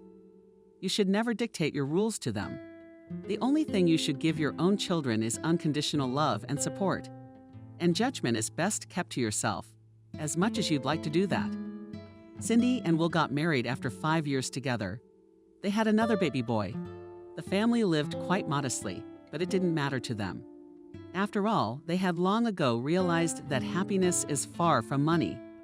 Will continued to engage in his comic book store, although this business did not bring good profits. Cindy went to study nursing and got a job at the local health center. Neither Cindy's mom, and they never saw each other again, nor were they particularly keen to. Children are better off without grandparents like that, the two of them decided. Larry grew up a happy and sociable boy, despite his peculiarity, and his little sister was very interested in music. This family finally found the simple happiness they deserved.